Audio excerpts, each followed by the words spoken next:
নমস্কার বন্ধুরা, farmer life চ্যানেলে সবাইকে স্বাগতম। আজকে আবার একটি শসা চাষের ভিডিও নিয়ে আসছি অনেকদিন পর। তো ভিডিও আপলোড করার সময় হয়ে ওঠে না, এবং তার মধ্যে এদিকে অনেক চাষবাস হচ্ছে কিন্তু সময় পাচ্ছি না।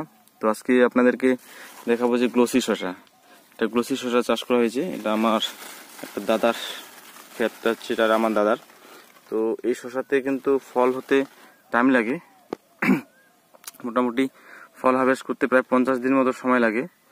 আর এই শসার কিন্তু কালার দেখতে পাচ্ছেন যে খুবই সুন্দর, একদম সুন্দর কালার, সাইজ দেখতে পাচ্ছেন।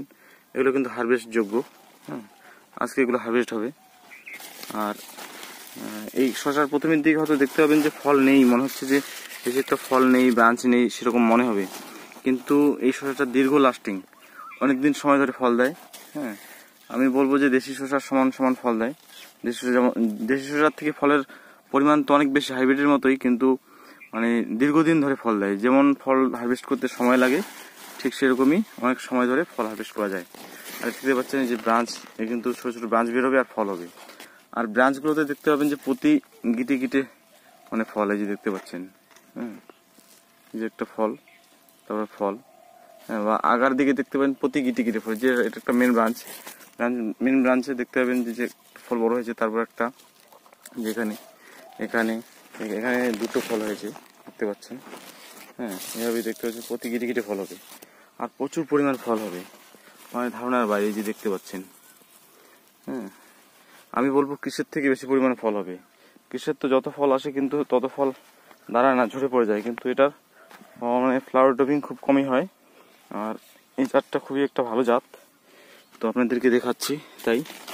আর এই যে দেখতে পাচ্ছেন ফল কিরকম হয়েছে। তো অনেকে বলবেন আমাদের কাছে এরকম ফল হয়নি। সেটা পরিচর্যার উপর নির্ভর করবে যে আপনারা কিরকম পরিচর্যা করছেন।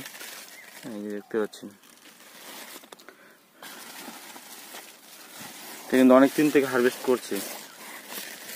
এটা বিক্রি করছে অনেকদিন ধরে। তারপরে দেখতে পাচ্ছেন যত্নের উপর সব কিছু হবে। আর যে নতুন নতুন ব্রাঞ্চ বের হচ্ছে, এই ব্রাঞ্চগুলো দেখতে পাচ্ছেন। এই ফল ম্যাচিউর হয়ে যাবে, ফল হারভেস্ট হবে, তারপরে এই ব্রাঞ্চগুলো মানে গ্রো হবে। এই ছোটো ছোটো ব্রাঞ্চগুলো গ্রো হবে এবং সেগুলো দিয়ে ফল হবে। দেখতে পাচ্ছেন এই যে ফল, কত সুন্দর ফল দাঁড়িয়ে এসেছে।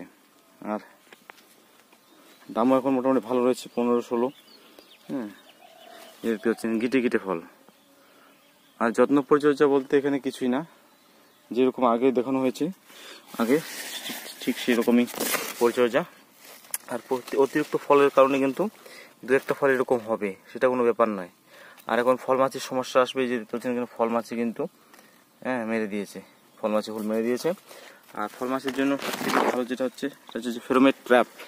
আপনারা কোনো ধরনের বিষ ফল মাছির জন্য ব্যবহার করে শুধু টাকা নষ্ট, আর কিছু নয়। ট্র্যাপ ব্যবহার করুন, সব থেকে ভালো হবে। এই দেখতে পাচ্ছেন ফল, প্রচুর ফল জ্বালিয়ে আছে। আর সব থেকে বড় কথা হচ্ছে যেটা, যে এই জাতটা হচ্ছে দীর্ঘমেয়াদী একটা জাত, অনেকদিন ধরে ফল হারভেস্ট করা যায়।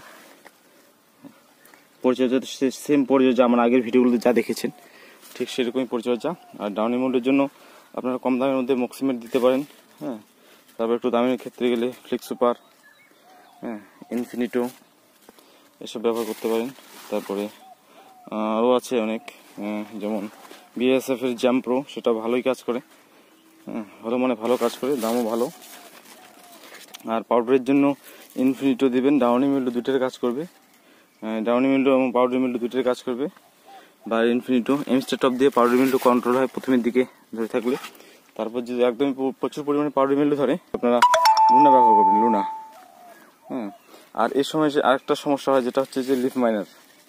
এই যে দেখতে পাচ্ছেন লিফ মাইনার, এই যে পাতার ভিতরে খোদাই করে করে কতগুলো পোকা আছে সেগুলো খায়। এই লিফ মাইনার মাছগুলো কিন্তু মশার মতো, মাগুলো। এই যে দেখতে পাচ্ছেন যেটা লিফ মাইনারের মা ছিল, কিন্তু এটা মারা গেছে। এই যে দেখতে পাচ্ছেন, এই যে মশার মতো। এগুলো লিফ মাইনারের যেগুলো ডিম পাড়ার পর, এই মাছিগুলো ডিম পাড়ার পর এই লিফ মাইনারগুলো আসে। তো সেগুলো মারার জন্য অন্য কোনো বিষ ব্যবহার করার কোনো প্রয়োজন নেই, যে শুধু লিফ মাইনার মারার জন্য বিষ। আপনারা এক্ষেত্রে সিমোডিস ব্যবহার করতে পারেন, ডেলিকেট ব্যবহার করতে পারেন। সে ক্ষেত্রে কী হবে, আপনার যে ডেলিকেট ব্যবহার করলে সাদা মাছি থ্রিপসও খুব ভালো কাজ করবে। 10 থেকে 12 ml 16 লিটার ট্যাঙ্কে দিবেন। দিয়ে স্প্রে করবেন, লিফ মাইনার মারা যাবে, ফল মাছিও দূর হবে। তো একসাথে অনেক কাজ করবে। আর এখানে শশা ক্ষেতটা বেশি একটা না, অল্প একটু জায়গা করেছে। তো খুব সুন্দর শশা ক্ষেতটা হয়েছে, তার একটা আপডেট দিলাম। আর এই ক্ষেতটা কিন্তু আমার না, এটা আমার দাদার ক্ষেত। আর আমার একটা ক্ষেত ছিল, সেটা এই ক্ষেতটারও আগে ছিল সেটা, হ্যাঁ। তো সেটা আমি এই ক্ষেতটা মেরে ফেলেছি। তখন একদমই দাম কম ছিল, 4 টাকা 5 টাকা কেজি। আর তখন আমার গাছে ফুল ফল প্রচুর পরিমাণে মানে চলে এসেছিলো, এবং গাছের চেহারা ছবি মোটামুটি ছিল। তো যত্ন নিলে ভালোই হতো, এরকম হতো। তারপর আমি সেই ক্ষেতটা মেরে ফেলি, মাছ টাছ দেয়নি, খরচা করিনি। তো খরচা করলে এখন শেষের দিকে হয়তো কিছু রেট পেতাম ভালো মোটামুটি। তো সময় হয়ে ওঠেনি, এদিকে অন্য কাজ ছিল, সে কারণে কিন্তু আমি সেটা মেরে ফেলেছি। আর এই গ্লোসি শসা যারা যারা করেছেন তারা অবশ্যই জানবেন এই শসাটা খুবই ভালো, যদি করতে পারেন তবেই ভালো, করতে না পারলে কোনো জাতি ভালো না। দেখতে পাচ্ছেন ছোটো ছোটো ব্রাঞ্চ, সুন্দর ব্রাঞ্চ বেরিয়েছে। এই যে ফল হয়, প্রচুর পরিমাণে ফল হয়, ফলের কালার সাইজ সুন্দর। কিন্তু এই ফলটাকে বেশি দিন রাখা যায় না, মানে হারভেস্ট খুব তাড়াতাড়ি করতে হয়, নাহলে অনেক বড় হয়। এই যে ফলটা দেখতে পাচ্ছেন অনেকটা মোটা হয়েছে, 250 গ্রাম পার হবে, হয়তো 250 গ্রাম হবে। কিন্তু এই ফলে দেখবেন যে একটা বীজও হয়নি। এই জাতটা, এটা একটা খুব বিশেষত্ব, যে জাতটা অনেক বড় হয়ে গেলেও, মানে ফলটা অনেক বড় হয়ে গেলেও এর মধ্যে বীজ অত সহজে আসে না, খুব বড় জাত একটা। আর এই শসাটা আপনারা চাইলে প্রতিদিন হারভেস্ট করতে পারেন, এমনকি একদিন বাদে বাদে হারভেস্ট করতে পারেন। একদিন বাদে বাদে হারভেস্ট করলে সাইজটা একটু বড় হয়ে যাবে। আর প্রতিদিন হারভেস্ট করলে সাইজটা আসবে এরকম, যেরকম সাইজ আসবে 210 গ্রাম 20 গ্রামের সাইজ আসবে। আর যদি একদিন বাদে বাদে করেন তাহলে 250 গ্রাম কি 250 গ্রাম ছেড়ে যাবে। হ্যাঁ, তো এই হচ্ছে আজকের এই শসার আপডেট। তো ধন্যবাদ বন্ধুরা, ভালো থাকবেন, সুস্থ থাকবেন। এর পরবর্তীতে একটি টমেটো চাষের ভিডিও নিয়ে আসবো, গরমে যে টমেটোটা লাগিয়েছে সেই টমেটোর একটা ভিডিও নিয়ে আসবো। আর এদিকে আমার জমি রেডি হচ্ছে, বা আমার টমেটো লাগিয়েছি আমি, দাদার টমেটোটাতে তো ফল ঝালি চলে এসেছে প্রচুর পরিমাণে। আর এই যে টমেটো ক্ষেতটা আমার, এটা যে শীতকালে যে টমেটো ক্ষেতটা ছিল, যে মোটামুটি ভালো বিক্রি করেছি আমি, শশা ক্ষেতে লাগানো ছিল এটা। তো দাম কম থাকার পরে অনেক ভালো বিক্রি করেছি, কম খরচের মধ্যেই শশা ক্ষেত টমেটো ক্ষেতটা তুলেছিলাম। তো এটা ভেঙে ফেলছি এখন, তারপর দেখা যাক কী করা যায়। আর এদিকে যে দাদার টমেটো ক্ষেত গ্রীষ্মকালীন, এই গাছগুলো বেঁধে দেওয়া খুবই জরুরি, কিন্তু দাদা হচ্ছে সময় পাচ্ছে না।